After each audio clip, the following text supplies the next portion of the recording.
Hello and welcome to Lost Love Chronicles.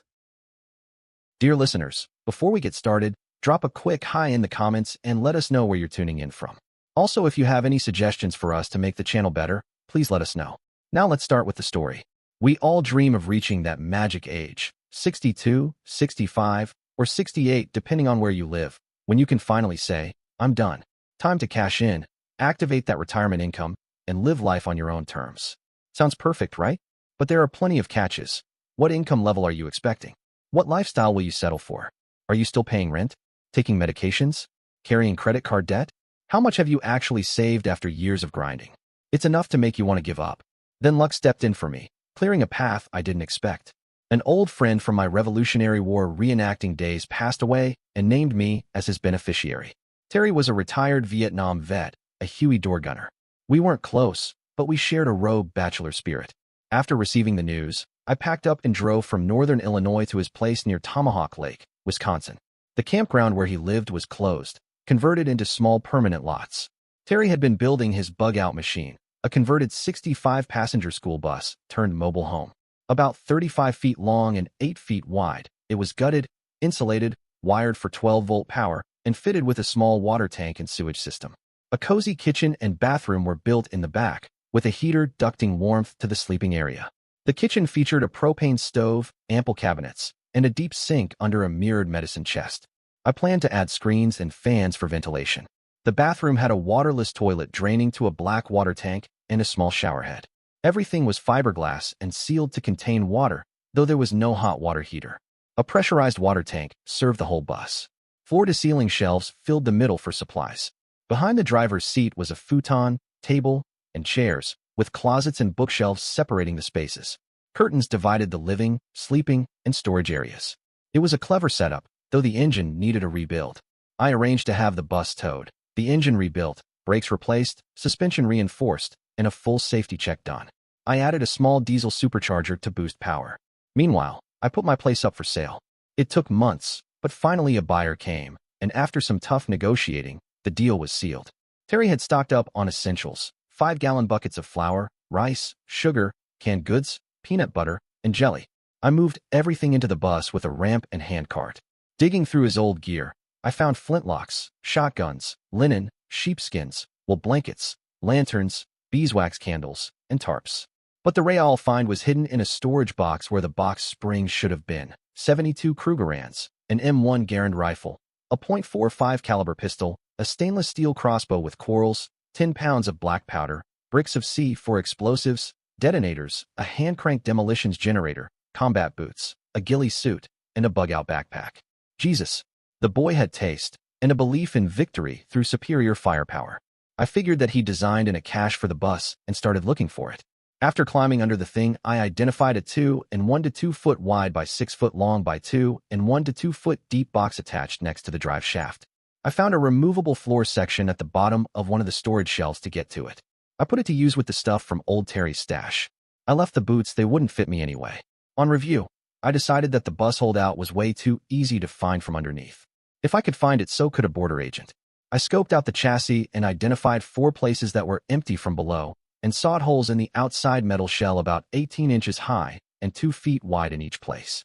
I had some heavy sealed fiberglass boxes made to fit the holes, and had 1-inch iron straps attached to the frame and run across the bottom of the bus in 6 places and back up to the frame on the other side to support everything.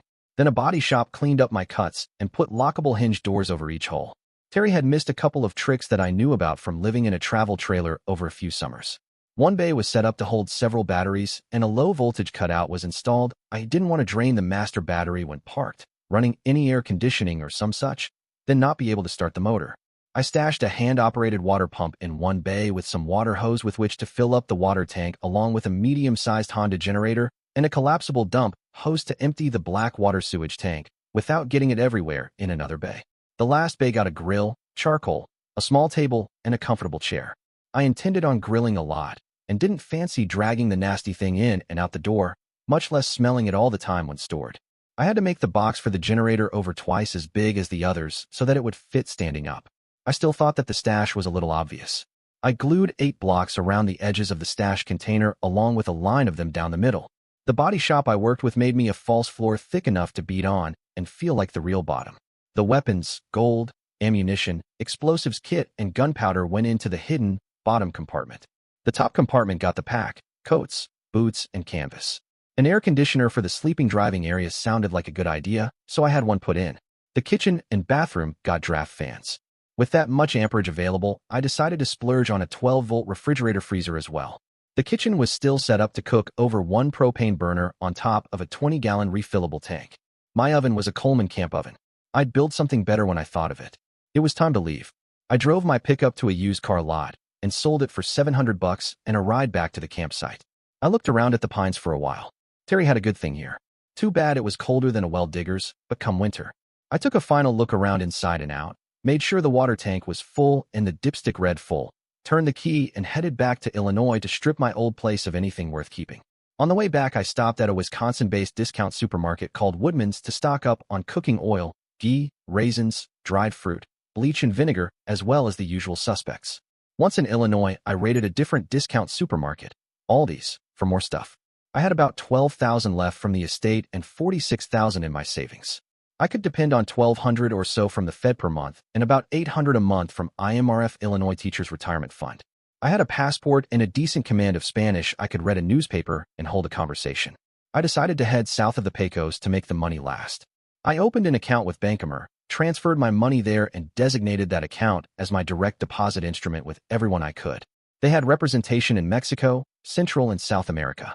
I got a debit card and low-limit credit card. I bought vehicle insurance on the bus. Buses are designed to protect kids. The passenger cabin is well above the collision zone for most vehicular accidents. My rates were pretty good. I rated my apartment for stored canned goods, clothes, a suitcase for good clothes, my stereo, computers, flat-screen monitor TV, external storage drive, CDs, DVDs, bug-out kit, rifles, shotgun, pistols, good knives, medic kits, and all the other little shit you really don't want to lose. Some special stuff, like my favorite pots and pans, all the baggies, a crock pot, my cookbooks, a big sheepskin rug, and such I made sure to grab first so as not to run out of space. The 110-volt stuff ran off of heavy contractor's extension cords and a converter. I own a Sony FP2010 AM/FM/SW radio that can pull in a fart from France if I'm patient with it.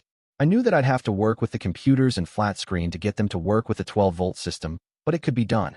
I didn't leave any of my tools behind. I had hooks mounted to the outside passenger wall of the bus for tent poles. 10 and 12-foot solid oak handrails make bloody wonderful tent poles. With all the canvas, rope, and tent stakes I own, I can put up a nice not-so-little 3-season room to live in on a beach or something. I'd look into getting some sheet screening later for bug-proofing. For $200, a couple of guys that worked for the apartment complex agreed to strip the place down to nothing for me and throw what they didn't keep into the dumpsters. I thought that it was a deal and took them up on it. I still had a bit of shelf space to spare, despite buying family-sized lots of paper towels and toilet paper. I had a spare 20-gallon propane tank filled and ready, 6 plastic jerry cans full of clean water, as well as 4 5-gallon steel jerry cans filled with gasoline for the generator. I'd even taken out a couple shelves just behind the clothes closet and put in my chest of drawers which held all my underwear, towels, and linens. The diesel turbocharger noticeably improved my fuel economy. I camped at several Walmarts as I headed southwest. Walmart reminded me of how we cooked in my dad's trailer. I bought a full-size electric frying pan with a lid. They're very flexible to cook with, have great temperature control, and you throw it on a shelf when it's not being used. I got tired of having my ride look like a Sunday school transport reject, painted the rough white that Terry had left it. I found a place that would repaint it in light gray metal flake for $600. I stayed in a cheap hotel room for the 6 days that they needed. It looked pretty good once they were done with it. I had them paint the roof in white gloss enamel to reflect the sunlight to aid in keeping the interior cool in hot climates. Cheaper to heat than to cool. Before hitting Denver, I looked at the Front Range looming in front of me. Considering what mountains did to fuel consumption, a detour to the south seemed prudent. I traveled through Kansas and into Oklahoma. A more desolate place this side of the Yukon I dare you to find. I was wrong. West Texas and into New Mexico were mind-numbingly plain, but more of that later. Once in Oklahoma City, I checked out a guitar store to find out what live music was around. I had a pretty good night. Thank God for taxi services. I wouldn't want to drive the bus in a strange city, be at night, and copyright half-drunk. My direct deposits had started coming in, but my expenses were a bit more than I had anticipated. I realized that startup costs were in a different class from maintenance running costs. However, I'd have to really restrict my spending from here on. I kept a close eye on my cash flow, which was becoming alarming. Despite the addition of the supercharger, the bus's appetite for diesel fuel was prodigious. Day by day, I became more depressed, convinced that my retirement may be forced to end before it had really begun. I fretted, stewed, and second-guessed myself into a funk. I didn't want to spend my declining years in a flea-bitten trailer park eating Chef Boyardee ravioli out of a can. I was in Norman, Oklahoma, sipping whiskey at a bar when I realized that I'd have to get money the old-fashioned way, steal it. I even had precedent. This was Bonnie and Clyde territory. I wondered what kind of job I could pull off with C4 blasting caps. Disposable cell phones were cheap and anonymous commodities, really. They could be found at gas stations, mini-marts, and narcotic stores. Add a plastic box and some tape, and voila, instant bomb. A quarter block should take out anything reasonable, like a transformer feeding a bank. I'd want to cut the phone data line too. I spent some time thinking through the operation and made notes.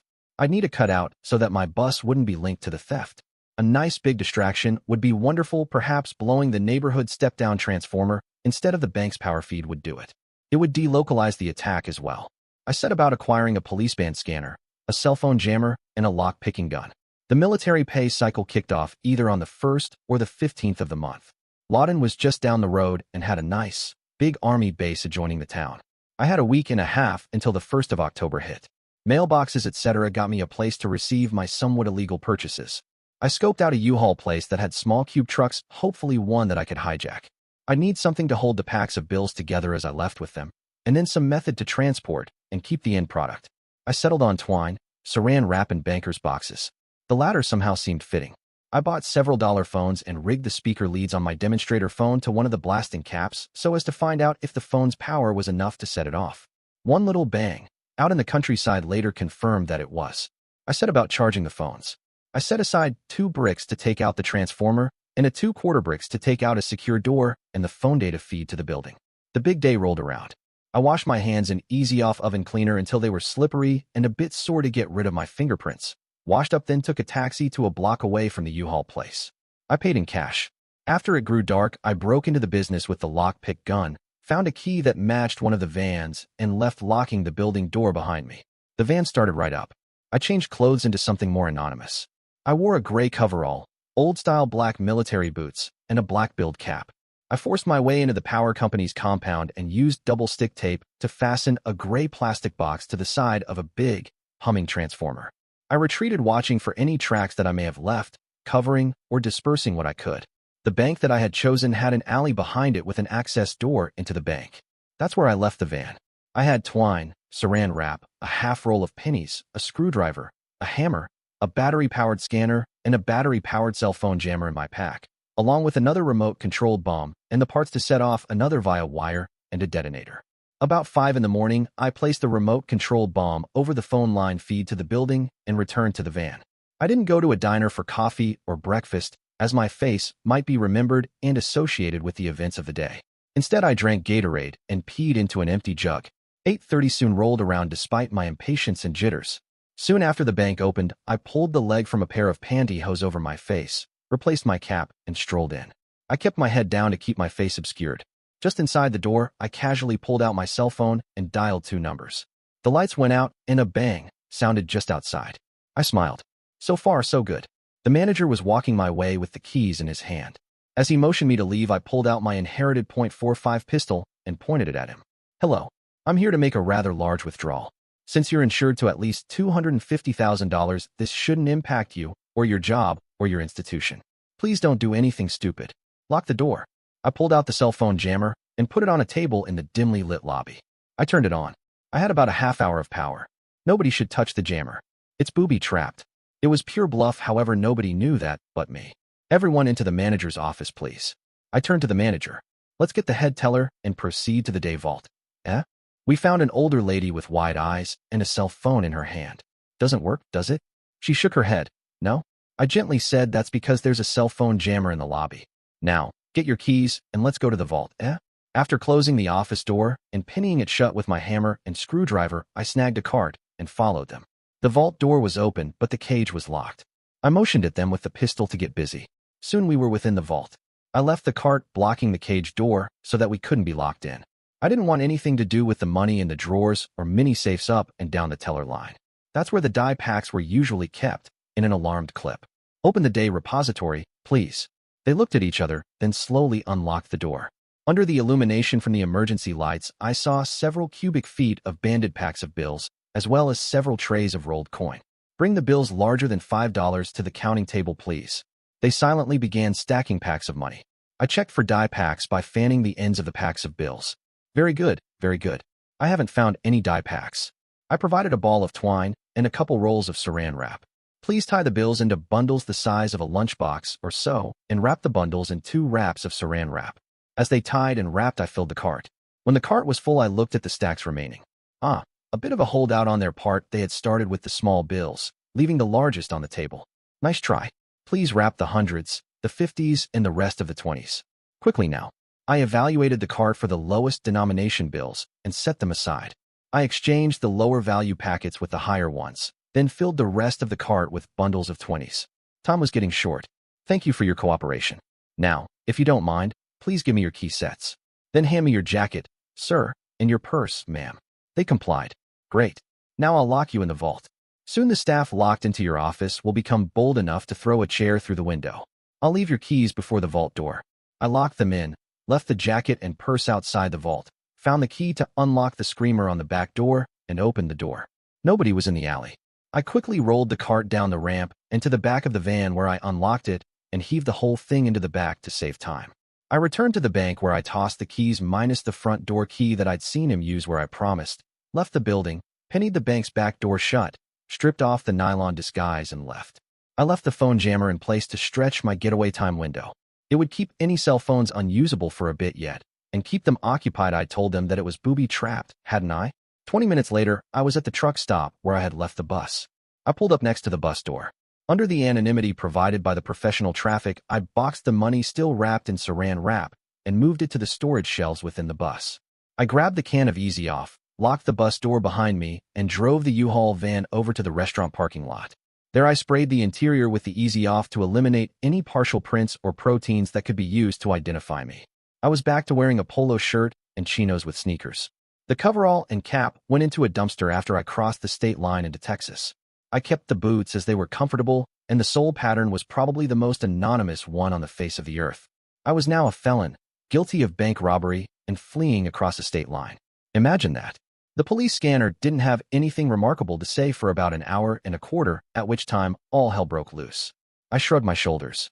I'd either make it or I wouldn't. Either way, I was set for 3 hots and a cot for the rest of my life. At 62, that's not such a bad thing.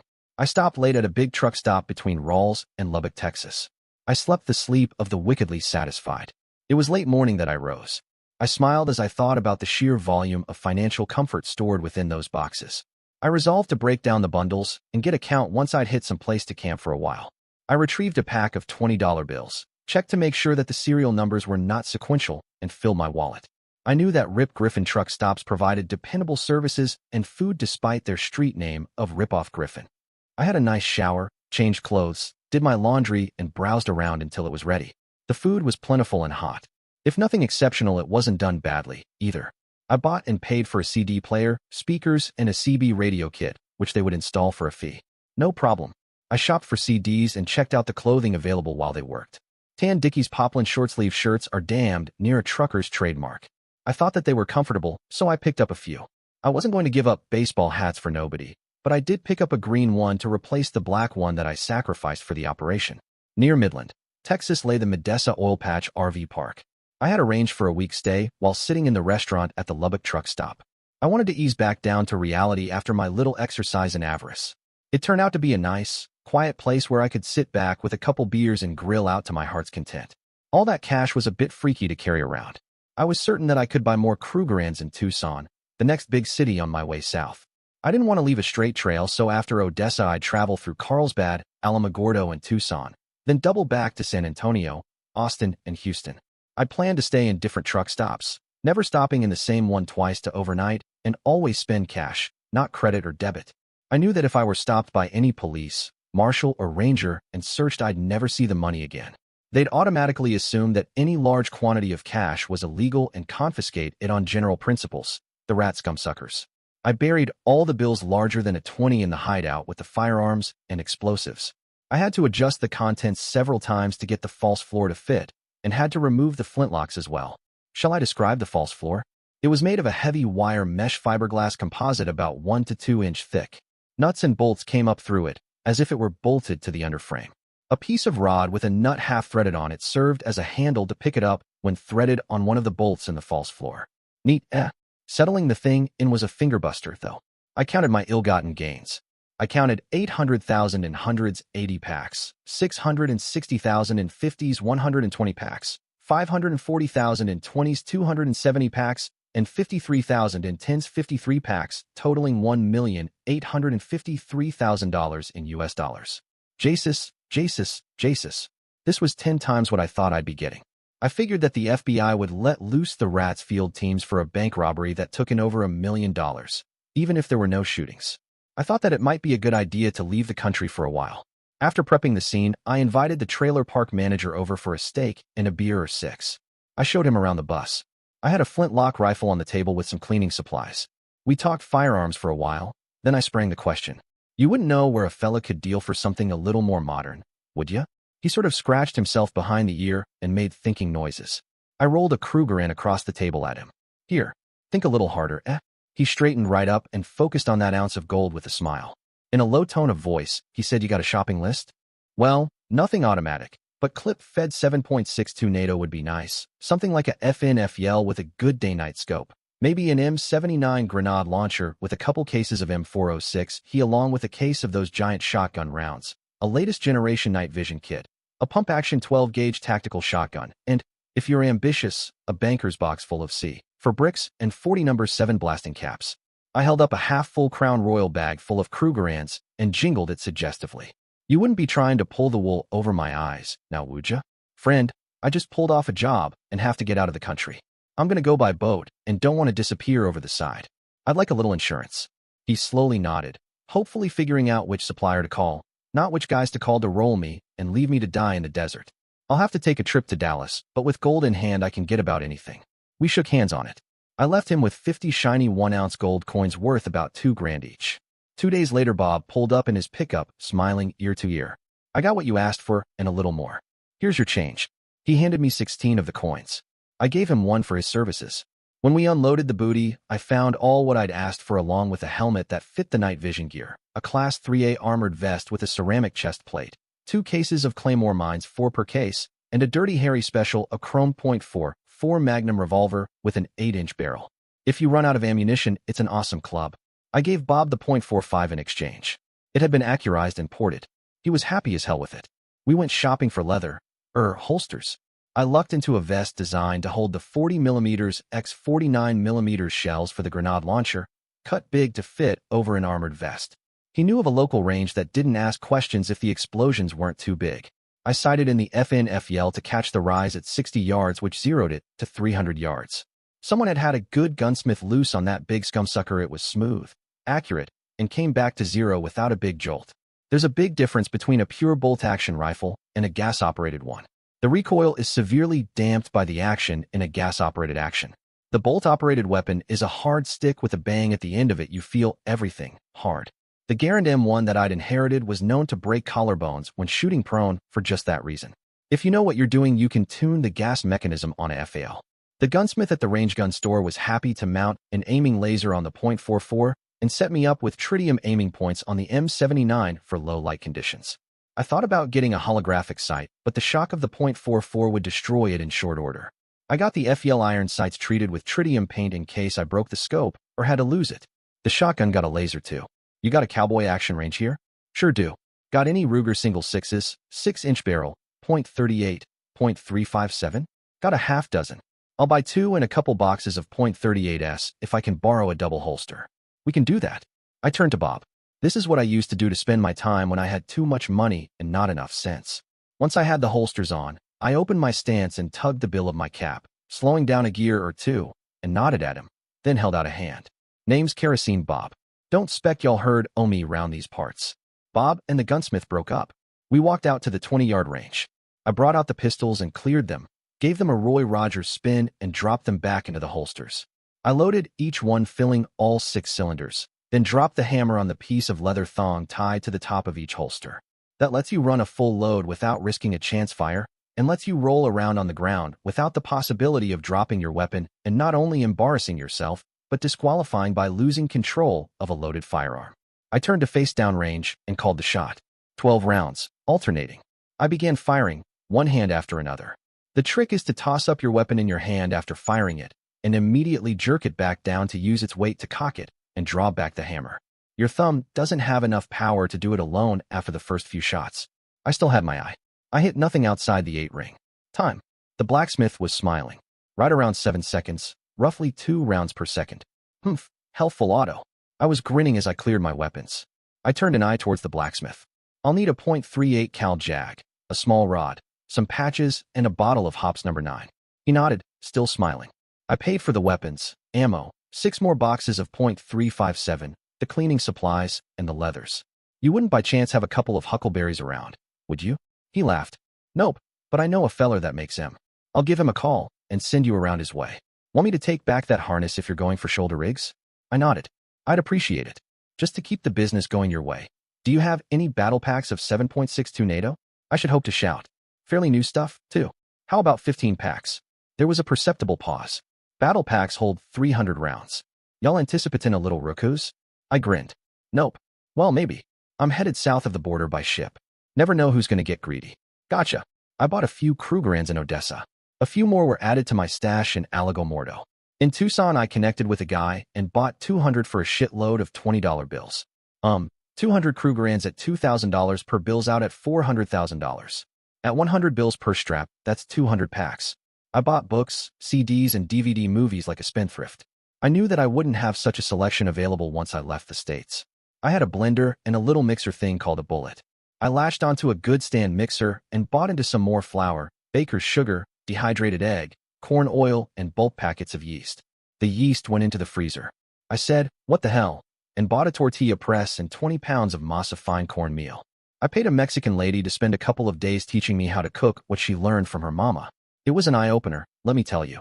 I got my revenge, though. I cooked German potato pancakes, veal schnitzel with mushroom gravy, and a Dobrosch torte for her. 16 layers, chocolate cake alternating with ganache and chocolate buttercream frosting. We later turned to such endeavors as barbecued goat and how to make grandmama's tamales.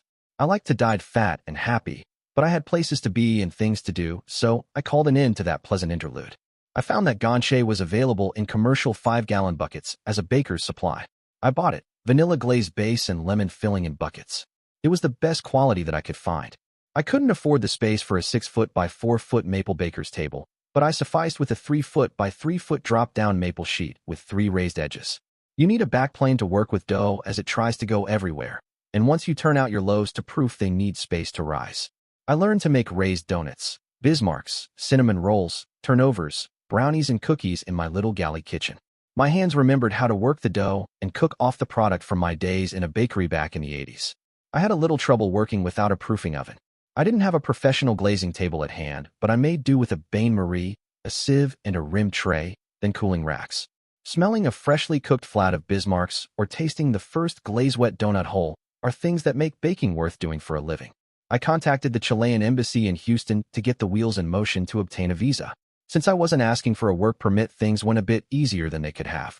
Chile has been undergoing a surge in immigration as people first from Europe and now from other countries in Central and South America are streaming in to take advantage of the healthy economy. I plan to pay them a visit within the month to prove my fiscal health and allow them to finger my passport. If they wanted to fingerprint me and run my ID with the state and federal government, I would come up clean for now. I headed out for San Antonio and points east. I wasn't a speed demon, so a lot of the road traffic passed me like I was standing still. The bus driver's seat left a lot to be desired. I resolved to get it replaced with something nicer at one of the big truck stops near San Antonio or Houston, depending on what I found. As I traveled further east, I found the environment getting drier, something that I thought was impossible, but there it was. I only spent a few days in San Antonio cleaning up and doing my laundry. I had a guy measure and install carpeting everywhere, but the bathroom and kitchen. I bought a nice-sized braided rug to go into the living room. I thought that it looked good in muted reds. I checked in with a big RV store and looked for an upgrade for my oven. The guy suggested hanging a tiny balcony off the back for the propane tanks and installing an RV-style drop-in multi-burner stove and oven. According to him, it should take very little work besides drilling the hole for the gas line and welding bolting on the balcony. It was fully insulated so it wouldn't burn the place down, and it would make any inspectors a lot happier. I shrugged my shoulders and said, hell, go for it. It turned out to be a pretty good decision as I got both propane tanks and the jerry cans of gasoline out of the bus, as well as the benefit of an oven with a thermometer and a fairly well-regulated temperature control. I picked up a smaller auxiliary Honda generator to keep from hauling the big one out all the time. I also broke down and bought an 8 cubic foot chest freezer that would run on 12 volts. Gain some space, lose some space. I had to rearrange the kitchen gear on the shelves closest to the kitchen and destroy a couple of shelves to drop in the freezer, but I thought that it would be worth it for the flexibility. I could stock up and leave civilization for weeks at a time and not give up my luxurious dinners or run out of fuel charging my batteries due to using the new, more fuel-efficient generator.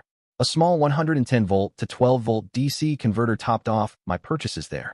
I wired it into the battery farm so that I could charge them when plugged into an external supply. A small breaker box and distribution panel went into the battery bay so that I was code compliant with my AC use. On the way out the door, I spotted boxes of little blue bags, like dishwasher soap packs. These weren't soap, though they were deodorizers for the holding tank. They were like gold when they were really needed. I bought 4 boxes. The truck stop had several air ride seats that would fill the bill much as the captain's chair did in a professionally built RV. It would lock into a face-forwards driving position or allow me to spin about and use it as a comfortable chair when not on the road. My back and I noticed the difference immediately. They wouldn't let me use my grill at the truck stop, so I had a taxi take me to a steakhouse a couple of nights. It wasn't too bad, but as far as I'm concerned, nothing beats a well-marbled steak grilled over your own smoky fire, hot enough to make the fat pop and sizzle. With those thoughts in mind, I found a butcher shop willing to cut, wrap and pre-freeze some top-quality steaks and roasts to fill most of my freezer. I paid for second-day pickup and left there a happy man. Before I left, I checked the internet and called around Houston to find a trailer camp that accepted reservations and hopefully met my reservations. The web offerings were such a confusing mess that I took a lesson from my camping experiences in Wisconsin. I looked for anything that the state either ran or a place that had earned the state's blessings. I found an acceptable place called Bay RV Park southeast of Houston City Center by about 35 miles. It was in a smaller town called Dickinson. It was a bit of a sunstroke acres, but it had concrete pads, was well laid out, and very clean. I parked there and arranged for a rental car to pick me up. I visited the Chilean embassy and received my tourist visa, hit a couple of museums, the Galleria and the USS Lexington Monument, a 1940s-era aircraft carrier that had survived World War II and had been turned into a museum. It was nicknamed the Blue Ghost and had an interesting history. Since Chile was known for its cool, wet climate in the south, even though it boasted the driest desert in the world way up north, I bought a decent hat and an oilskin slicker with a zip-out liner. The Puerto Montt area was known to be one of the largest salmon fisheries in the world, second only to Norway. They shipped live and fresh, iced salmon around the world on a daily basis. Yum! Seared salmon on the grill, steamed salmon with a lemon dill sauce, dried salmon flakes with rice and onion, the list goes on and on. I could get into this. I knew that I didn't know enough to contract for moving me and my ride to Chile. I didn't even know the class of ship that I should be looking for. The internet gave me a contact for the Port of Houston Authority. They put me in touch with someone that could answer my questions. How long would the trip last? Could I get power to the bus during the trip? Could I get access to water and a way to get rid of my sewage? Could I stay on the bus during the trip? Answer: anything could be had for enough money. That answered that. I needed to bring the bus up to standard in the electrical and safety departments. I had a commercial louvered fan put in over the old permanent window just above the stove. I had an electrician integrate the outside supply cutover switch generator with the battery farm, up and down power converters, put in 4 110-volt AC outlets near the desk and entertainment console just over the battery bay, and install a 12-volt disconnect switch for all internal power other than that provided by the engine. I bought and installed a couple of fire extinguishers and fire blankets for the front and rear of the bus, then ran the whole shebang past an inspector. The only thing that I got gigged for was a lack of ventilation for the battery bay. Not bad. I put in a louvered vent panel and called it a job well done. I took a look at the place with an eye towards securing everything for high seas. I put some sliding cage doors on the shelving and a locking bar on the front of the dresser. I fastened down the futon bed and table, put covers over the bookshelves and entertainment system, and fastened my flat-screen monitor to the wall. I'd been running off of my laptop all this time and wanted my 2 big systems up and running off of 12 volts. I found a 12-volt drop-in power supply for my HP quad-core, but the shuttle power supply was engineered for the box. I settled on using the 110-volt AC from the power inverter for that. The flat-screen's power brick put out 12 volts DC, so a simple wiring harness worked there. The amplifier and CD-DVD player again needed the power inverter's aid. I investigated whether or not my 110-volt to 12-volt inverter would be able to cope with a 220-volt feed. A simple slide switch would take care of matters once I reached my destination. I had to add a 220 to 110 transformer to convert the external power feed running into the breaker box, then into the AC outlets. It was mid-November. I screwed my will to the sticking point. I signed the contract to leave in 2 weeks, topped up my stores, emptied and flushed the holding tank, flushed and filled the water tank, and got the propane cylinders topped up. I even filled my charcoal reserves for the grill. If you use a chimney, you don't need lighter fluid, just a little newspaper. It saves on drenching your fuel with a stinky hydrocarbon mix.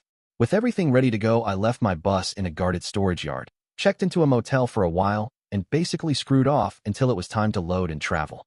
I spent my time in bookstores and window shopping. November in Houston is comfortable for us Yankees. I didn't mind living out of a suitcase for a while. I saw one guy in a nice brown leather vest with Indian head nickels for snaps. I asked him where he got it, and proceeded to buy one of my own. I took in some live jazz at a couple of local bars. I was too old for the local college kids to pay any attention to me. I was just a wall fixture that drank beer. Soon it was the big day. I drove the bus onto a giant pallet, got strapped down and hoisted up and over the rail to my home for the next 4 weeks or so aboard a cargo ship. I connected the offered AC adapter to the bus and settled into hopefully a nice boring sea journey. I was out of contact with the rest of the world save the crew, and they could give a shit. It was liberating. Each day after I rose, I cleaned my pits and crotch, applied deodorant, brushed teeth, and dressed. After a breakfast of toast and tea, I cleaned up the kitchen. Is it a galley when it's floating? Nah. Cleaned the place up a bit and either read or watched a movie. Every week, I vacuumed the rugs and changed bed linens. Dirty linens and clothing got stuffed into a garbage bag for later cleaning. I thought about dropping a line overboard to fish, but the ship's second mate told me that there weren't many fish to be had in the shipping corridors, probably because of the diesel exhaust gases dissolved in the water. I imitated the crew and used buckets of seawater to bathe on deck and sluiced what remained overboard, then sponged off with drinkable water. That was a weekly ritual. Traveling through the Panama Canal was an experience which I'll never forget. The thing is ancient in non-European terms and works perfectly. I'm mused on the fact that modern shipbuilders restricted the beam of their vessels to comply with the width requirements of the canal, just as English canal boat builders had to restrict the beam of their vessels to comply with the much older, narrower constraints of the British canal system. One day I was bored silly and got a wild hair up my butt. I sawed loose a square section of the top step leading into the bus. I bolted 1-inch wide angle iron in place on all 4 sides to give the door something to rest against, and put in a couple of hinges at the back so that it made a trap door. Next I bent some flat strap iron into a U-shape big enough to hold a 1-inch pipe, and bent flanges to either side to bolt it in place. Another piece of strap iron was secured across the top 1 to 3 of the kickboard. I drilled out a hole in the strap iron just big enough to accommodate the pipe and bolted the whole mess to the inside of the trap. Next I took the pipe and a cap, greased the threads, and drilled a small hole in the exact center of the back of the cap. I had to fuss a bit to get the pipe into the harness, but I got it bent into shape. I drilled a matching hole in the strap behind the pipe cap and mounted a 12-volt solenoid there. I wired it to a push button on the dash and gave it a test. Whack! Good solenoid. I unwired everything and filed the moving bar of the solenoid small enough to pass through the hole in the strap iron and the hole in the pipe cap. Finally, I drilled a hole using the strap iron fastened to the kickboard as a template to go through the face of the kickboard itself. If you followed along carefully, you may have figured out that I just installed a shotgun surprise for anyone entering the bus, say with a firearm in their hand and a bad attitude. It was a one-shot and a bit difficult to reload, but it would do the job when needed the most. It would be awfully hard to miss with it. I put a shiny decorative clip-on cap over the hole, cleaned up all the drill shavings, and called it a job well done. Finally, the entrance to the protected waters that held Puerto Montt was in view. I didn't know about the crew, but I was excited. We had a fairly narrow path to follow to avoid trashing any fish farms. Once we hit the dock, it was a matter of passing through immigration and inspection. Let me tell you, I was as nervous as a cat in a room full of rocking chairs during that inspection. I looked out at the sea and thought cold thoughts. God was with me that day. I passed with no problems. I advertised with a local newspaper as to any locals near the water willing to put up with a long-term vacationing gringo. The following week was no pleasure as I had to arbitrate and pay for a place to stay on a day-to-day basis. Finally, a few responses came in from the newspaper ad. Of the 6 respondents, I selected a place that offered AC power and access to a small gravel beach. I drove down to the site, looked around, and paid for a year's rent. Great. I had a place to stay. The sea was at my door, and nobody would bug me unless it were life or death. The Gruillo family had a dock and ran fishing boats out each morning. I bought a small fishing boat and day fished for dinner when I felt like it. For me, it was a diversion. For them, it was their living. I bought a big barbecue, a steel 55-gallon drum cut in half, and put on angle iron feet, with an expanded mesh charcoal wood platform and a similarly made cooking surface, only built with a set of sturdy hinges down the middle to aid in refueling midway through cooking the larger animals, such as a pig or a quarter of beef. I invited the family, all 26 of them, over for dinner every Saturday evening. It was either fish, pig, goat, chicken, or beef on the grill, along with a gallon of coleslaw. The wives brought rice dishes, fruit, bread, and desserts. It was kind of like what I envisioned my retirement to be. Occasionally, I'd run a batch of thin-sliced salmon or beef through the smoker and make jerked fish or beef. Salmon jerky is nothing to turn your nose up at. I bought an LCD projector and put up a canvas screen. Every Saturday night after dinner, I showed a movie. I liked the older stuff, like Fiddler on the Roof, The Magnificent Seven, Zorba the Greek, and movies by actors such as Yul Brynner, Anthony Quinn, Steve McQueen, James Coburn, John Wayne, Elvis Presley, Lee Marvin, and Chuck Connors. I bought him on DVD and played him for the crowd.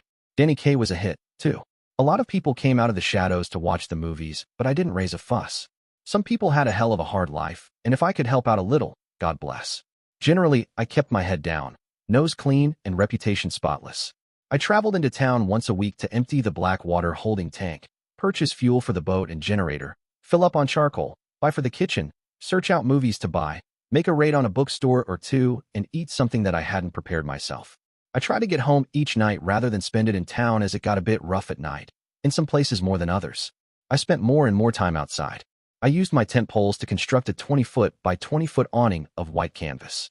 It was constructed to stand on its own when I went to town, but anchored to the bus with the aid of 2 large eye bolts, some fender washers, and nuts. It took a ladder to get up to the mounting points to attach the awning. We were protected from the wind and waves of the Pacific Ocean by being in a protected harbor, so the canvas didn't take too much of a beating. The sounds of the ocean kept me company. The cool weather along with the persistent winds prompted me to buy sweaters. The local product was quite good. I didn't ask what type of animal they came from. It could have been sheep, alpaca, or goat for all I know, but they were oiled, tightly woven, and comfortable. I sometimes kept a little fire burning in a pit fashioned from a beat-up truck rim buried in the gravel. I often kept a pot of water hot for tea. When fishing, I'd beach the bow of the boat and collect driftwood when my supply ran low. Bread and pastry came hot from my oven about every other day. I often bought from the fishermen when they came in with their catch, especially when the weather was bad. For Christmas, I bought them 3 GPSs and contour maps of the area. Then I had to show them how to use them. We got it done, though. We got it done. I created a monster, though they hit me up for batteries once in a while.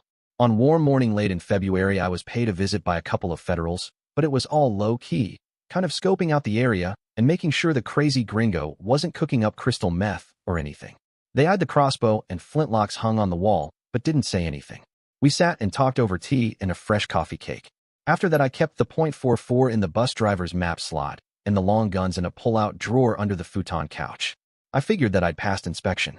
I was coming home from my trip to Puerto Montt late one evening when I spotted an old Chevy at the side of the road. It was up on a jack, and a guy was sitting next to the tire holding one hand with the other. I slowed, then stopped next to him to see if he needed a lift. Next thing I knew, I had a pistol pointed at me, and he was coming up the steps. I slapped that solenoid button and hoped for the best. It was pretty loud when the shotgun shell went off. It lifted him off the steps and blew him backwards with a hole in his guts. He'd been about 2 feet from the trap when it went off, and the shotgun load didn't have time to expand. It hit him like a slug, but expanded like crazy once it hit. I didn't know or care at the time. I was busy blindly fishing out that big .44 hogleg revolver while I crouched down looking for another midnight businessman. After a few very long minutes, I closed the door, sheathed the pistol, and drove off, leaving the body where it lay in the dark.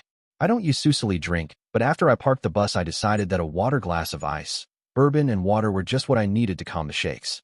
After I had put down the alcohol, I retrieved a replacement shotgun shell and reloaded the salesman's surprise. I finished the job by snapping a nickel-plated cap over the hole, courtesy of my plumbing tools bag. I opened a couple of windows and turned on the fan to get rid of the faint stench of cordite. By morning, the smell had vanished. I sprayed the well where the trap lived with Febreze since the smell was still strong down there. Life went back to normal. I didn't hear a thing about it. It had been over a year since I'd stocked the bus. It was time to check my inventory, and look for expired use-by dates. I found some vegetables that looked chancy because of either rusted or dented cans. They went into the garbage. I ended up with about half a flat of assorted tomato stuff and veggies that I'd rather replace than keep. I dug out a couple of roasts to cut up for stew beef and found my big stock kettle. I started a 3-day stew on the fire pit, adding some canned goods each day so that they wouldn't all cook down into a mush. The tomato stuff went in the last day along with a couple cans of beans and a handful of bay leaves. All in all, I had about 16 gallons of stew for 28 people, me included. They were used to fish stews, so the beef was unusual to them. They liked it well enough, though. All in all, I'd been living quite frugally. My bank account was actually growing from my retirement deposits. I kept most of my money in Krugerrands. Historically, gold has a higher natural rate of return than any other legal, non-risky investment if you ignore flukes such as stock splits and the Hunt brothers' silver market escapade. I was getting itchy feet. I liked the country but felt both confined and vulnerable living alone on the bus. Hell, I had over 1 million reasons to do it over. I sat there in my recliner looking over the ocean thinking over how other people in roughly my situation had done it. I spotted a diesel ship motoring up the coast and smiled. I had my answer. I inhaled deeply, catching the smell of the seaweed and wood smoke. Yeah, I could live with that smell long term. All right, let's think about this before diving in. On the plus side, I'm a decent plumber and electrician. I know my way around a diesel engine. I've got enough cash to get it done without trying for a loan. I don't get seasick. A ship has great security, it's hard to sneak up on a ship. On the minus side, I don't have a captain's ticket and hiring anyone to be a captain would hit me for over $40,000 a year, depending on the person and our contract. My income isn't much and diesel fuel isn't cheap. Ships the size of the bus can burn 5 to 7 gallons per hour at cruise. Ships need insurance and periodic maintenance on the hull and engines. Also, I'm getting up there in age and working full days doing maintenance isn't my idea of retirement. Zinc's anodes have to be replaced regularly so that they disintegrate and the rest of the ship doesn't do to seawater. What about cutting it down the middle? If I found a retired captain that wanted to get back on the water and screw around a little, maybe we could work a deal. If I bought a small cargo vessel with a boom crane instead of investing in a rich man's diversion, we could haul a little freight around the small islands and island homes in the Caribbean, sort of a tramp steamer gig. 2 retirement incomes plus a little freight haulage should keep a couple of people in diesel fuel and grub. It was worth a try. I read through the ship listings until my eyes bled. I found a vessel that, if I could pull it off, would give me a wonderful opportunity. If it fell through, then I'd lose it all. Shake the dice, Toby. Shake the dice. Screw it. Do it. I found that Peru had the highest value of gold at that time, at $2,265 per ounce. I took about half the gold with me. I booked a flight to Lima with a single, very heavy carry-on. I returned with $1,467,400 US in hundreds. I took a flight to Mexico City where my bank had its foundation branch. I put all but $20,000 in my account. Next stop, Long Beach, California. I paid cash well, certified check for a Coast Guard Fisheries Patrol vessel 179 feet long, 31 feet wide, and 188 registered tons. I received a packet of certifications that filled a briefcase. The thing just had a midlife refurbishment a few years before. I paid $650,000 for it to steal. After settling up, I paid the next couple of months' wharf fees, found a hotel, and started sending out Craigslist and newspaper ads advertising for retired marine engineers, cooks, captains, and mates. I included a picture of the Jameson née Lady Chibukto so they'd know what they were getting into. I actually got responses. Emilia had been a captain on a naval dry cargo and ammunition ship over 10 times the size of the Jameson. We shook hands on a share of the ship.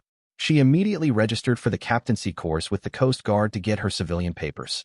She said that the course was a gimme, and she'd see me in a couple of months. She was 51. Carl had been a ship's cook on a big 160-passenger ferry and was burned out.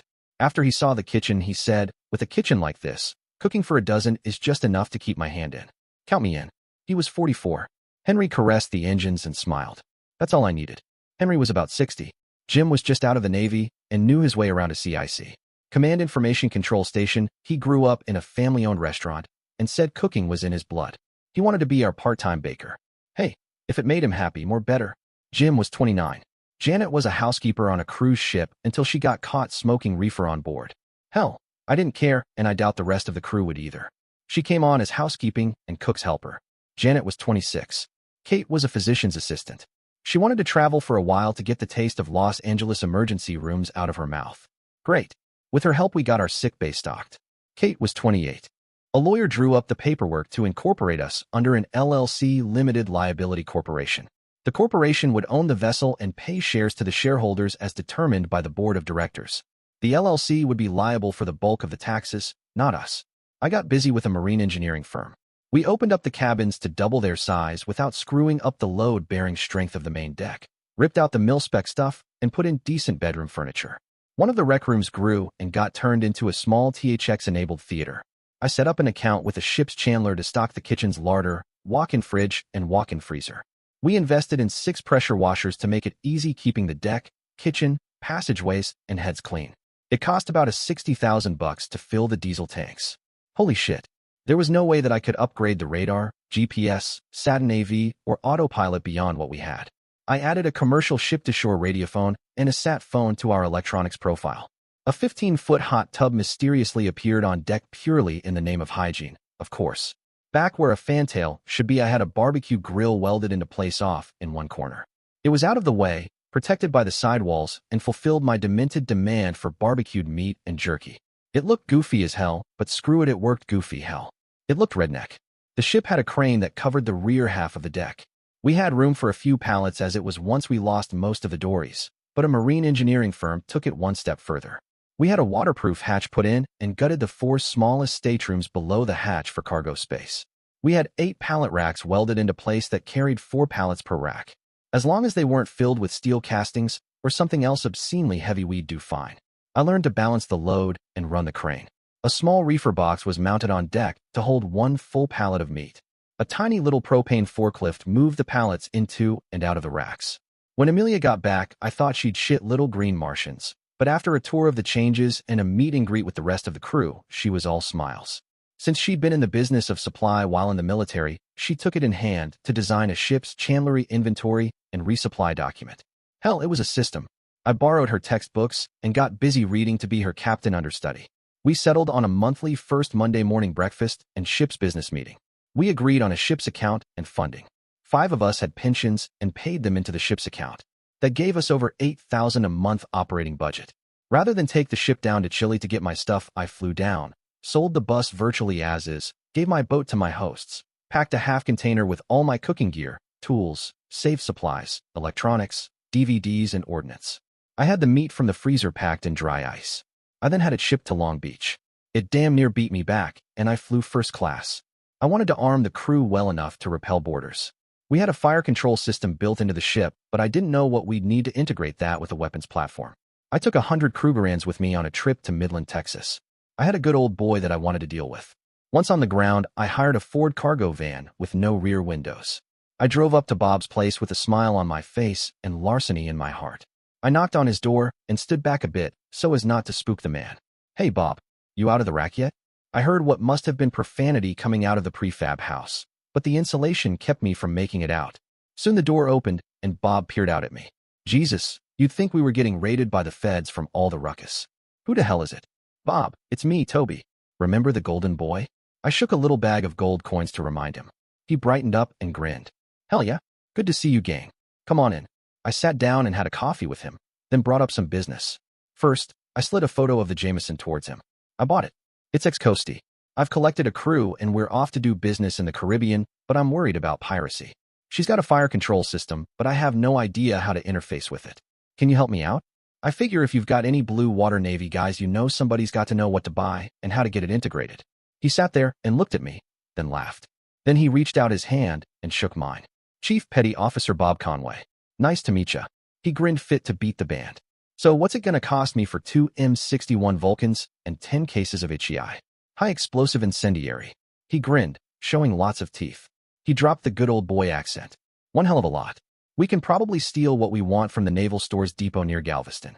We drive up with a forklift and a cube truck and drive out with 10 pallets or so worth several million. We can probably find the Vulcans already on universal mounts. All you have to do is bolt them down, plug them in, and run a couple calibration round times." I threw him a pouch holding 10 Krugerrands. I said we'll probably want to blow the local power grid transformer before knocking on the door. It gets their attention elsewhere and confuses the issue. "Shit, that was you. That bank never knew what hit him. They're still talking about it." I just grinned, not bad for an old retired fart. We got busy planning the operation. Bob had 3 friends that he had history with. They were a bunch of grizzled old warriors that still had some hell-raising left in them. I agreed to pay them $5,000 per man for the job. I paid in gold. They agreed to furnish the propane-powered forklift, the C4, and the truck. I called the ship's sat phone and asked Amelia to cross the Panama Canal and come up to the port of Texas City. I'd have a dock reserved for them. It took a couple days to get everything ready. I then made a couple of cell phone-activated bombs under the interested eyes of our team. We had a 12-volt battery and a big searchlight fastened to the forklift so that we could find the right pallets. A gas welding rig with big tanks and a cell phone-operated detonator was rolled into the huge dry stores building, and the valves were opened. The fuel-air explosive took out most of the building, bringing base personnel running from all directions. Then the lights went out when the transformer blew. Nobody noticed us breaking into the secured stores building and carting off all that the semi would hold. I got my Vulcans and 20 cases of HEI ammo, the biggest mortar that I could find, along with a couple cases of rounds, a half-dozen 50-calorie snipers rifles, and a pallet of high-tech night vision gear. The other half of the semi-load was stuff that the guys wanted: miniguns, 7.62 ammo, combat weapons, explosives, you name it. We sedately cruised out of there, breaking nary a law. That semi sat there in plain sight with all that loot for 4 days before the Jameson came into port. Just for the hell of it, I made off with a 7.62 caliber minigun on a tripod mount along with a couple cans of belted rounds. Okay, Bob, now let's finish what I'm after. Let's see if you can produce 6 FNFL rifles equipped for 3-round bursts, with scopes, 6 good vests with trauma plates, 6 helmets to hold the night vision gear, 6 12-gauge street sweepers, and 5,000 rounds of both 7.62 and 12-gauge ammo. Now that she's in port, I've got access to the rest of my gold reserves. How much do you need? He sat and figured a bit, then made a phone call. 12 coins. I can have it here in 3 days. Meanwhile, the guys probably want to mount the Vulcans to see if they still remember the tricks. You've got a nice crane there. That'll make it a lot easier than it could be. I've seen one of those things installed with a pallet jack. I retrieved the gold and handed it over with a handshake. Same deal. You get a coin for greasing the wheels. He grinned. Deal. I got the black water tanks pumped and flushed, the water tank flushed and filled, the diesel tanks refilled, and the bills paid. Carl took care of ship's chandler duties with Amelia's tables. Henry got a CNC machine, a MIG welder, a big metal lathe, and a shitload of stock. Bob's team swore a blue streak, but smoothly got the Vulcans mounted and the ammo pods loaded with 1,000 rounds each. I was glad that the barbecue was mounted below the guardrail, or the first test firing would have blown the hell out of it. I'd be pissed without my barbecue. Jim grinned like crazy when the ready lights came up in the CIC for the Vulcans. He typed in a few lines, and we waited, and the lights came up green. Successful integration. When Bob got back with his load of ordnance, I called an impromptu meeting. I know that you've all seen the big rotary cannons that we've just installed. They're designed to work with the ship's radar in an integrated fire control system. For personal defense, I asked Bob to get us some other toys. I led them to the arms locker. Here we have a heavy rifle for each of you, top-of-the-line night vision gear, shotguns, and military-grade bulletproof vests. If it hits the fan and we get hit by pirates or somebody goes onshore and gets screwed up, I want us to be able to respond in strength. If we need to retreat to the ship under fire, then we can use this. I tapped the case of C4. And these, I tapped the cases of claymores, to rain sunshine and happiness down on the unbelievers. We will all need to practice working with the night vision gear. Below decks are pallets filled with cases of ammo for the Vulcan cannons. The cannons hold 1,200 rounds of 20mm incendiary high explosive. The cases of ammo hold 1,000 rounds each. Oh, if anyone fancies themselves as very good, with a rifle, I've got a few .50 cal rifles to test yourselves against. Ladies and gentlemen, I believe we're open for business. I contacted a shipping factor to see who needed secure deliveries from the Gulf of Mexico south to the north coast of South America. Someone had bought an island called Turtle Cay and was building a Spanish-style villa. We agreed to deliver the generator, spools of cable, and air conditioning units for $5,000, which gave us about a 30% profit. Next, we got hooked into a delivery cycle of fresh food for 8 islands and 6 villages. It wasn't big bucks, but it kept us ahead of the curve and got us fresh grub for wholesale. We used the hot tub religiously and had a pretty good time. I found out that Henry's hobby was making jewelry, so I invested in a micro-torch and some platinum stock. I sacrificed a couple of Krugerrands too. He did damn good work. Janet eventually told me that she loved gardening. Now, gardening on a vessel at sea has its own special problems. The salt spray on deck raises hell with the plants. We figured out how to build a Perspex half-shell over the bow that would deflect the spray and let her work with a few raised beds that got plenty of sunshine. She grew mostly flowers, but a few kitchen herbs crept in there after Carl begged and pleaded enough. Kate tanned and red and tanned. She had her RN as well as her PA physician's assistant. She was powering up for her MD. One day I was working with one of the Vulcans, wiping it down with dry lube and inspecting it for corrosion and salt damage. Kate came up behind me, damn near scaring the squitters out of me. "What ya doing?" "PM. Preventative maintenance. Complicated machinery has a tendency to get progressively screwed up when exposed to salt spray and air for long periods. Baby -2 here seems to check out, but I've got to run through all the ammo in the pod to make sure the caps, brass and links don't have corrosion on him. It's boring as hell, but it has to be done. Come on, I'll help you forget about those boring old links." She took me by the hand to her cabin where I discovered what real athletic skill looked like. Lying there, sweaty and amazed, all I could say was, "Holy crap," while she snuggled up next to me. "You're gonna have to start eating your Wheaties, bud. Honey, even Jean-Claude Van Damme in his prime couldn't keep up with you." "Humph. I heard he's grumpy because he's short-tempered." I sighed. "Too bad. He sure could throw a punch. Too bad he couldn't keep up, too." She giggled like a little kid. "You do all right for an old fart." "Old fart. I may not be able to chase you around the park, but I'll outplay you like a quarterback once I get going." She hugged me and said, "You sure did, champ," then settled in for a nap. I guess that's a compliment. For an old fart. Sigh. I eventually learned how to sub for Jim at the CIC console. I had to learn how to interpret the radar returns at various ranges, as well as half listen to the radio chatter as I held my watch. As I whiled away the hours, I thought about the Vulcans. With radomes or something like them over the mounts, the destructive sea environment would not have such an intrusive effect on them. With a piped-in air-conditioned environment bathing them from below decks, snorkels, their arduous PM cycle could be cut back severely. We could fire directly through the radomes as they were nothing but thermoformed plastic. I'd bring it up with Henry the next time I had a chance. For now, we were using canvas tarps over them. No sense scaring the hell out of the natives. Janet didn't have a full day's work on her schedule, so she hung around with various other crew. Amelia taught her radio protocol and how to follow a plot. She helped Carl out in the kitchen and seemed to like the work. Carl was a CIA cooking school graduate and taught her a lot. Henry did his best to teach her how to see and feel around machinery, but she just didn't get it.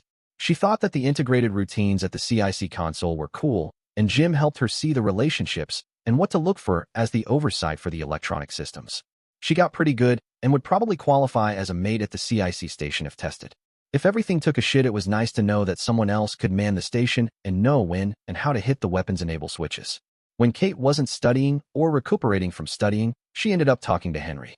He had over 30 years of tried and true knowledge about how things worked and was happy to have someone to listen to him carry on about one system or another. Kate had a pretty good idea how people worked. Learning how equipment worked was relaxing because it didn't have a damn thing to do with biochemistry. We got a request for an armed courier gig. We were to transport a small diplomatic team to Cuba to initiate relations with the U.S.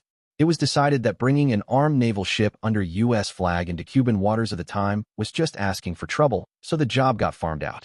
I held out for $5,000, our next yearly insurance payment and replacement for any ammo expended. We had a deal.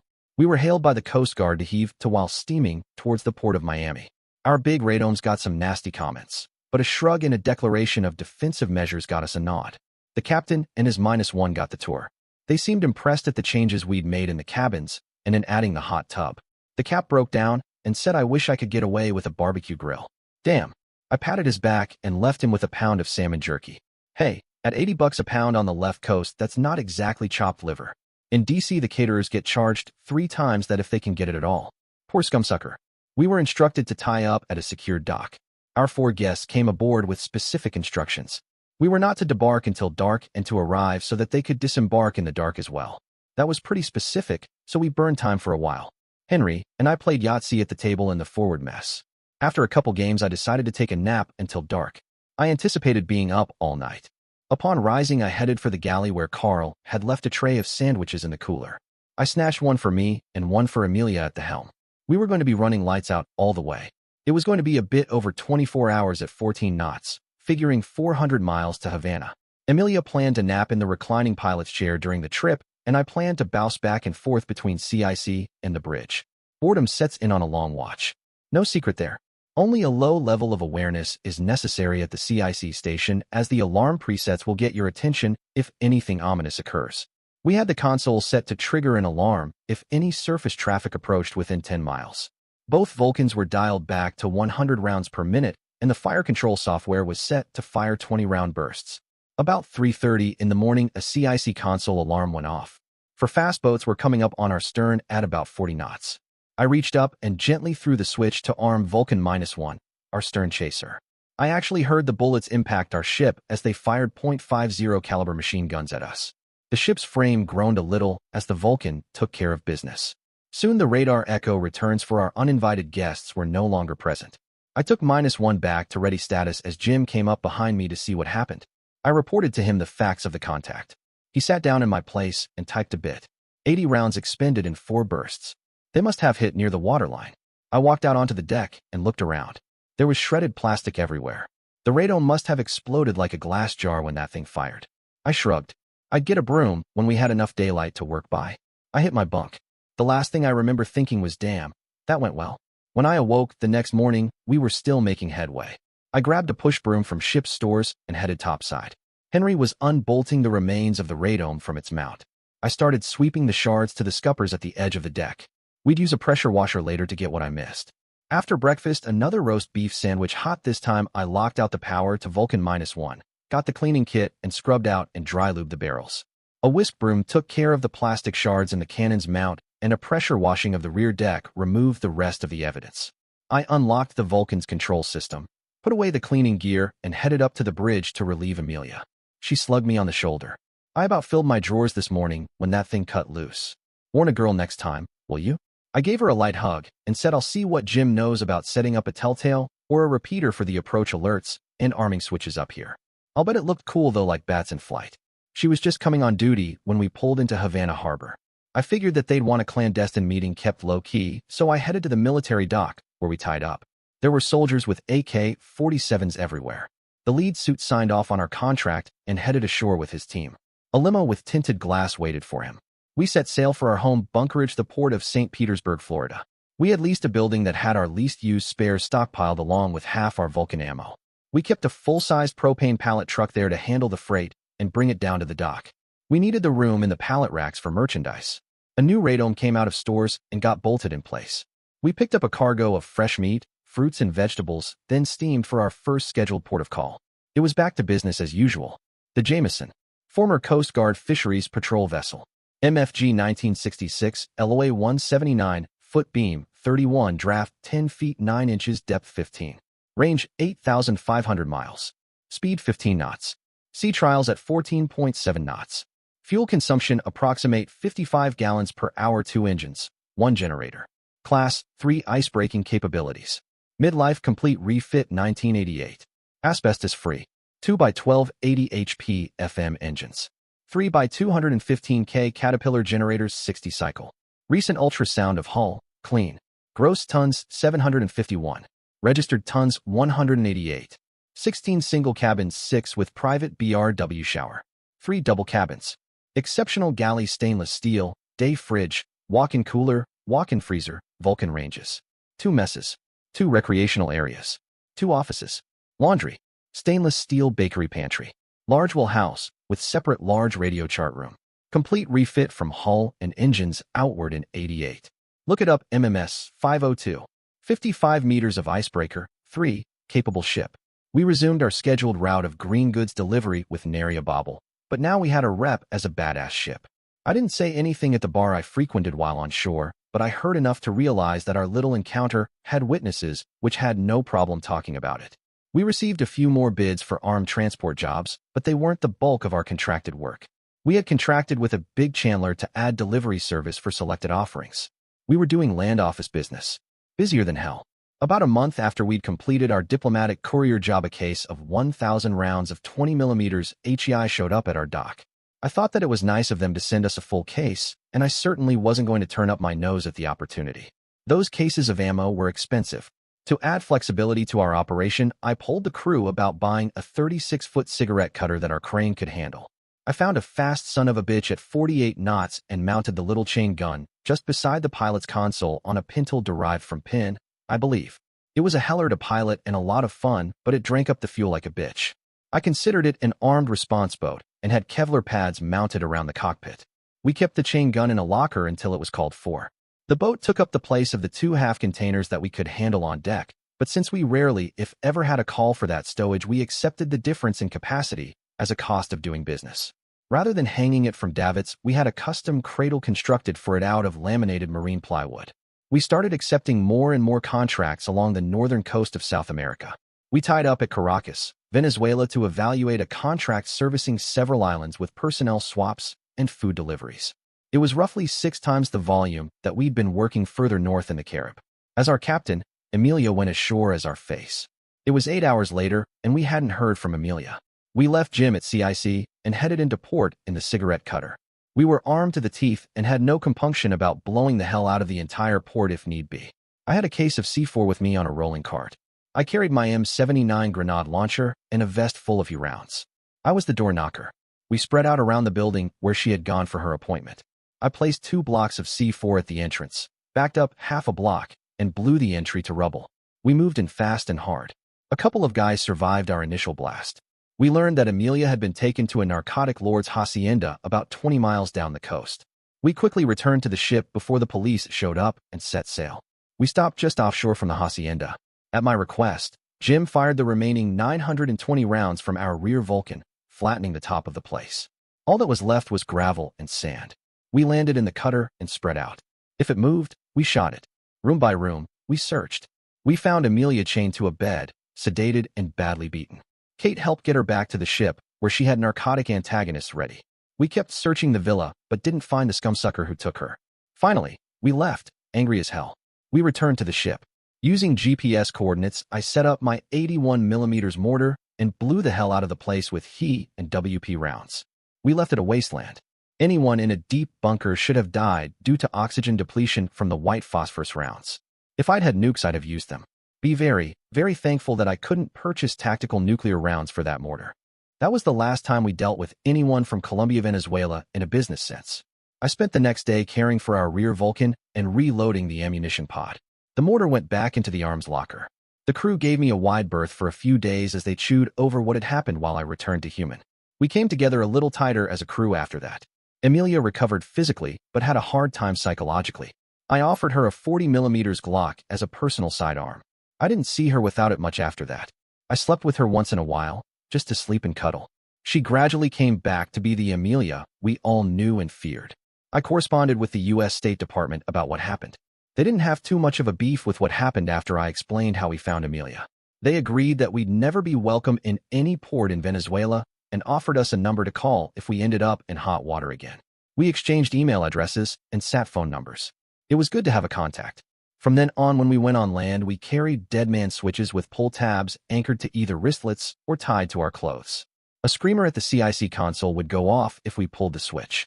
A readout would identify which person was involved due to the use of a slightly different frequency for each transponder. We each went armed every time we left the ship. We kept in practice, too. It took a bit of doing, but a console was added to the bridge that allowed some of the basic CIC functions to be performed at that slave station, such as radar monitoring and fire control. Emilia got her alarm, and then some. It allowed for the staff for both stations to stand watch with each other, keeping each other awake and allowing one to spell the other for nature breaks. The crew wanted to know where the money was coming from for all these updates: the barrage console, the machine shop, the cigarette cutter, and more. While in port, I called for a crew-wide meeting. I didn't do the suit-and-tie dweeb thing with PowerPoint slides, but I did set up a laptop with a projector. I showed spreadsheets and bank balances. We had about $120,000 in our working account after taxes. Since we were registered in the U.S., we were responsible for U.S. income taxes. We were registered as an LLC corporation that paid a negligible income to the partners, but paid for pretty hefty expense accounts.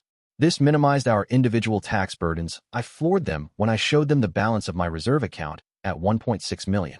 I didn't mention my personal stash of 150 Krugerrands that I kept in a little safe I'd found built into the purser's my cabin. It was too bad that we didn't take the time to make a cash withdrawal at the narcotic lord's compound. Sigh. Missed opportunities and all that. I talked the rest of them into a grand tour of the Gulf, from Key West around the island chains to Aruba, then back up the coast of Mexico, to Galveston, Texas, and finally back around to St. Petersburg. The ship's chandlery we contracted with had a few odd shipments such as blood replacements and medical gear that needed delivery to some really odd places, and a big-ass Oman generator was contracted for delivery to Baraka, Cuba. No problem. I taped a big laminated map of the Gulf to the wall of our mess, and we marked our progress. We stopped off to see every little island we could find and some not so tiny, like Haiti and Jamaica. We got courier visas for Cuba and spent a couple of days taking in the culture and cuisine. We like Cuba. We damned well be back. The culture of Puerto Rico was strange, very Hollywood, very Miami. I thought Trinidad was a hoot, all those businessmen in suits and shorts. Well, they were called Bermuda shorts, after all. Now, I wonder how they named Bermuda onions. Aruba was way the hell and gone south, but very pretty. We stopped to take on stores and clean up in Limon, Costa Rica. As we had a secured dock, we decided to spend a few days there. Again, it was an entirely different culture from what we were used to seeing. Jim and I were fairly fluent in Spanish, so we shepherded the rest around town. Carl got greedy at the market, but we let him. We'd be eating fresh fruits and salads for a few days. I bought some hammered silver and some nice cloth prints to hang in my cabin. Janet wandered off for a while and came back with red eyes and a big smile. "You want to get high?" I grinned, then laughed. I elbowed Amelia, pinched 2 fingers in front of my lips and sipped air, then pointed my thumb on obviously very happy Janet. She shook her head and grinned. "How much did you score?" About a half key, and it's really good herb." "Okay, while we're secure and in port, I don't have a problem. Any other time than that I want it under lock and key in the dispensary, all right?" "Sure, boss," she replied. "Just let me get happy once in a while, and I'm good to go." Jim made her a batch of chocolate chip cookies after we got back on board. I think he got grinning good lucky that night. We continued up the coast of Mexico, stopping at ports offering secured wharfs. We ate a lot of fresh grilled fish and spent some quality time in the hot tub drinking wine and swapping lies. I ended up explaining to the rest of them about accumulating recognizable, standardized gold coin for their retirement funds, as it was as inflation-proof as any specie that I could find. After that, they all started putting aside a little each month, earmarked for Krugerrand purchases. I kept thinking about how much money we might have found at that narcotic lord's compound. I'd seen pictures of the yields from raids on other narcotic lords. To this day, I don't know if I was greedy or just wanted a heavier pad, more financial security. Either way, I took us from a defensive to an offensive posture. I called the State Department number that they'd left with me. I danced around the question of what big-time narcotic dealers were giving them the worst problems, narcotic dealers with coastal home bases. I was promised a return call. The next time we were in home port, I received a couple of visitors. These guys obviously knew what they were looking at when they spotted the Vulcan installations. The size alone gave away what they were once you knew that they were sitting on the original weapons mounts. The diplomats that we'd hosted had no doubt described what they'd seen to give them corroborating evidence. I received the coordinates and whatever satellite photos that they had on 3 narcotic dealers, one near Ensenada, Mexico, on the Baja Peninsula, one near Puerto Penasco, south of Phoenix, and a big mother outside of Coro, Venezuela. I asked for some munitions to assure that the places would be wiped out. I asked for and got 6 cases of 81mm mortar he rounds, 6 cases of 81mm white phosphorus rounds, and plenty of propellant discs. They came unbelievably fast. In 4 days, I had my ammo more than the arms locker could hold. I had them stashed in the main cargo bay with the markings spray painted out. I thought that I'd catch a hat load of shit over what I'd done, but the meeting was surprisingly quiet. I think that our income accumulation rate had primed them for a little piracy. While sitting around drinking wine, I described how I'd gotten the funds to purchase our vessel and later, how I'd procured the cannons. It was an eye-opener for most, but they understood the concept of acceptable risk. Now that we had the Vulcans and the mortar, we had one hell of a tool set. If we were going to do this thing, we wanted to cover the nearest location first, even though it was considered to have the strongest defense. That was in Coro, Venezuela. After evaluating the site, I placed a call requesting a little air support. I asked for the delivery of 3 Moab devices to wipe out the entire compound and remove any active defenses before we went in. A Moab is a fuel-air explosive device that detonates above the ground twice, once to vaporize, mix and spread the gaseous and atomized liquid components of the explosive out in an area, and once again to detonate said components, leveling a substantial area. It stands for Mother of All Bombs. It must have sounded like a good idea because 3 B-52s delivered their payloads just as we began station keeping off the shore of Venezuela. Our vessel, not a little day tripper of a ship, rocked from the explosions at a quarter-mile off the coast. We quickly approached the shore. As before, we employed the Vulcan cannons to raise the top of the hacienda. Many men died from the concussive shock waves of the bombs, as well as the masonry coming down about their heads. We split into 2 teams, combat and acquisition. The younger troops took on the combat role. I stayed back with the acquisition team. When we were called in, we carried carts, hand trucks, bankers' boxes, and canvas bags. The place looked like a hell of an earthquake had hit. We searched through the rubble, finding copious amounts of narcotics, a huge stash of US dollar bills as well as euros, a respectable amount of gold in bars, as well as enough weapons and ammo to foment a revolution in any small mid-American country. We'd killed the main man when we dropped his ceiling down on him. The recovery was pretty quiet. We retrieved about 47 million in bills, about 2 million in gold, and a couple kilos of black hash. What's hashish? It's concentrated herb resin. Sometimes it's mixed with opium. It's a variant of black hash. It's guaranteed to bring a smile to your face and a blank space to your mind. We left all the cocoa products where they lay. Once we were offshore, the site was sterilized by WP rounds, burning the remaining narcotics and bodies to a crisp. We sat around the galley table and talked about what we'd done and taken in. I suggested that the gold to be split up and go directly into each of our stashes without going through government hands. That motion passed without dissent. Once we dropped that 47 million into the ship's account, taxes would take it back to about 31 million, but it would be clean money. We could spend it anywhere. Regrettably, if we voted to take any as shares, we'd be taxed again. I suggested a sub rosa cash payout of 250,000 per crew member, basically using up the euros for spending offshore of the US. This vote passed, too. There we were, fat and happy. Should we take on the other two narcotic dealers? Our cost-benefit analysis said no. We had enough funds, so risking crew lives didn't make sense. I suggested a break. Once the funds were in the ship's account, why not take a trip to Europe? I did a little calculating. It would take us roughly 11 days to get to Lisbon, Portugal, and it was at less than half our range. We could take on stores there, explore the city, head into the Med Basin, and have a vacation. If we did it during the summer months, it would minimize the risk of hitting any mid-Atlantic storms. The bank book balances made a few of our crew reevaluate their status. Kate needed to finish her MD, and now she had the funds to do so. Henry was just damn tired. He'd stay on until we found his replacement out of loyalty, but then he was out of here. We got pretty damn maudlin at their departure party. We advertised for crew replacements. Upon evaluating the Coast Guard's crew staffing model, we hired on Fred as a gunner's mate, Sid as a machinist and maintenance specialist, Carrie, and as an MD, Jean as a combat marine, Tina as a pharmacist mate, and LaShonda was an inventory control specialist. Gina was a combat medic with some surgical experience, recently retired. Sid had specialized in Vulcan maintenance. They all hired on for a flat pay of $45,000 per annum with a $100,000 hiring bonus and an as-found share. We had a happy troop. The new talent matrix gave us a bolder combat profile. Gene had some dubious contacts. He'd been active in some black ops and knew how to spot for laser-guided munitions. Been there, done that. We took on the other two narcotic lords. We steamed up the canal to Ensenada. Gene stalked the site wearing a ghillie suit and used something resembling a rifle to call in a laser-guided strike on the narcotic lord's hacienda. The place exploded in the middle of the night. We overran the fortifications like Cambodian insurgents. All we left were bodies and rubble. We took in 35 mil in cash and gold. We left a smoking ruin. There wasn't enough to identify as human remains once the firestorm burned out. Phew. We had to detox and normalize after that one. I went through my investment spiel once again since some of the faces had changed. We shared out the gold and a $250,000 each as we had before. Everybody had a pretty healthy war chest by then. We anchored off a resort dock in the Gulf of Baja, or whatever you call the protected waters between the Baja Peninsula and the Mexican mainland.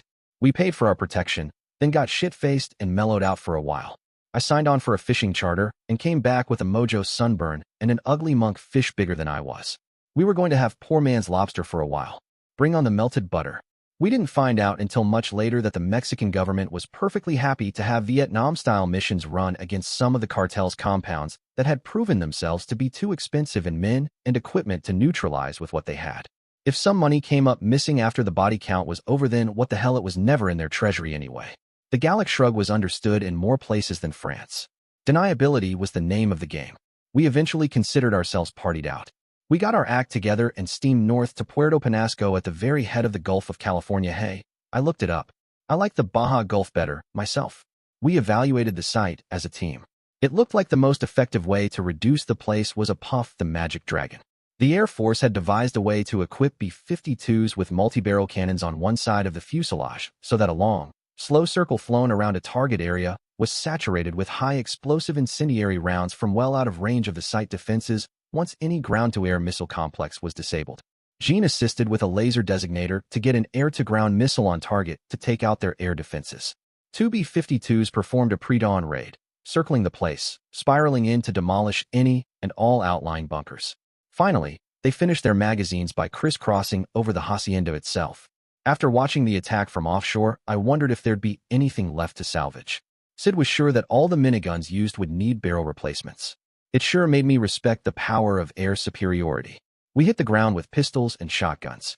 I brought along a half-dozen bricks of C4, a dozen blasting caps, and a detonating rig.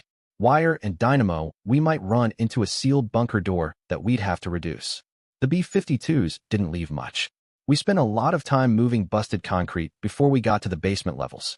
There were 3 vaults. I shrugged. I had 6 blocks of C4. I was smart enough not to go through the doors. I went through the side walls and measured degrees, using improvised sandbags over each charge to focus the explosions. Going slow preserved the contents of the vaults as I went through the layers making up the vault walls. When we broached the first vault, I took one look and called in the medical team. It looked like a pharmacist's warehouse in there. We raided it for what we could use and called in the military to harvest what remained. There was a lot of addiction going on in there. I wondered where all it was coming from and being distributed to. The second vault was someone's investment cash. It wasn't big, but it sure was worth stripping. We inventoried gemstones, gold, paintings, ivory and bronze sculpture, jade sculpture and carvings, display cases full of knives, and the damnedest collection of pistols and rifles that I'd ever seen. We were going to have to set up a couple of our unused cabins as a frigging floating museum. Imagine a museum that let you touch and hold all the exhibits. The third vault was disappointing. It was only filled with cash and gold. Sigh. I supposed we'd get over it. Right.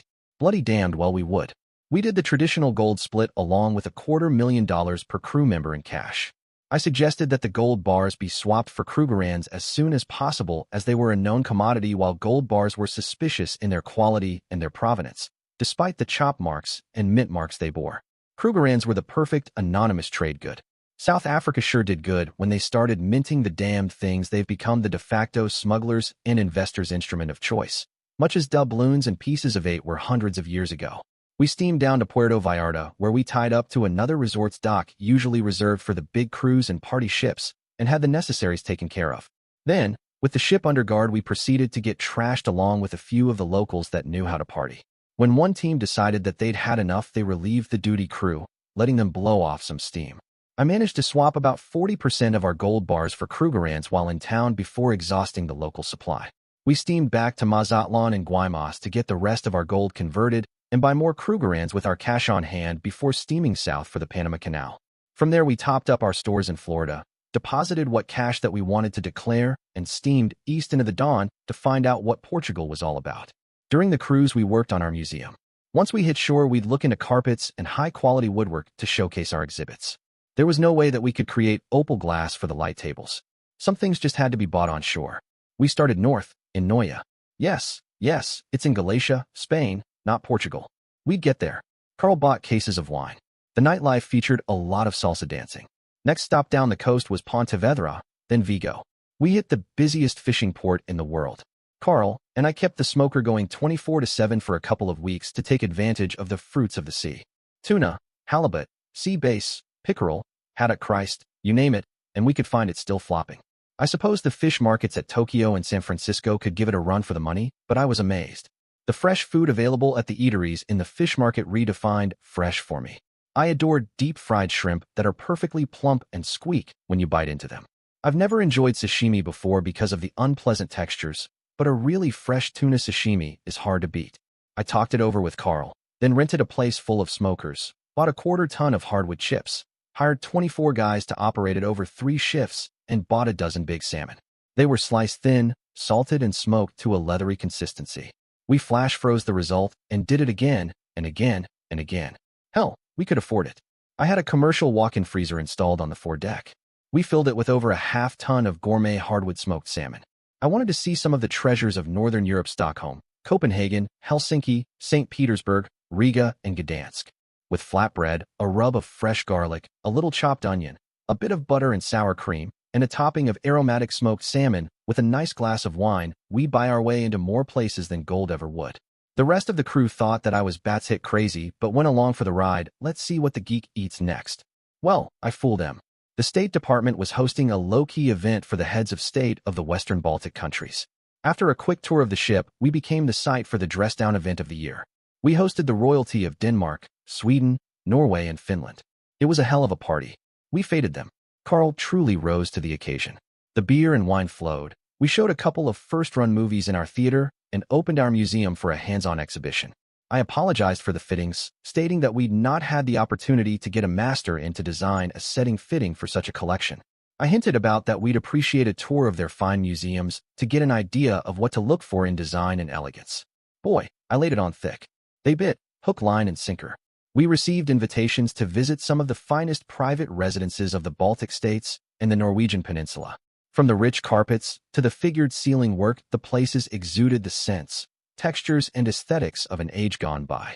A photography team accompanied us as we traveled. They allowed us to hold and handle some of their treasures while being photographed by the professionals. I'm afraid that more than one of us became household names for a while. Images of us in white cotton gloves and dark leathers holding national treasures, rubbing luster into long-neglected treasures. Not to be outdone, a certain slender Russian gentleman known for his wrestling and diplomatic skills invited us to dock at St. Petersburg. Vladimir Putin enjoyed our false caviar greatly, stating that its strong, smoky flavor truly hit the target when paired with sour cream and onion. We could see that he appreciated our hands-on museum, relishing the textural contrasts of the sculpture. Once the liquor started flowing, he admitted that he believed us all to be born in the wrong time. We spent the next day tanning and drinking on the deck under the watchful eyes of the KGB. We both admired the nude figures of our ladies relaxing and tanning on the deck. Life is good. The life presents us with perfect moments. We must treasure them to remember in the bad times. True, life cannot always be good.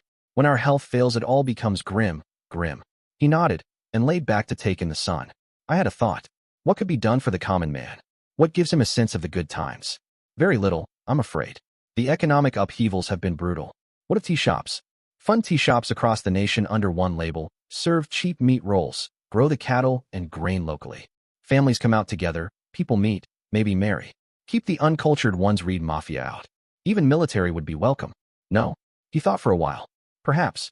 It's a cultural thing, it may go, it may not. It's pretty culture neutral. Perhaps at a used book swap Russians read. Of such acorns great oaks may grow. He shook a finger at me. Save the platitudes for the rabbis. I looked to the heavens and rocked. So, how long has it been since you've been to temple? He hooted. I'd never seen him with a red face before. We toasted the day. Nastrovia. I always wondered what the hell does Nastrovia mean? I could see the glint in his eye as he replied, it means screw you, drink anyway. He must have been waiting ages to tell that one. I told him where I'd gotten the smoked salmon made. We left him with a smile. That smokehouse was going to get more business than it knew what to do with. Dear listeners, next part will be released soon. Please share your thoughts in the comments section below and don't forget to like, share, and subscribe.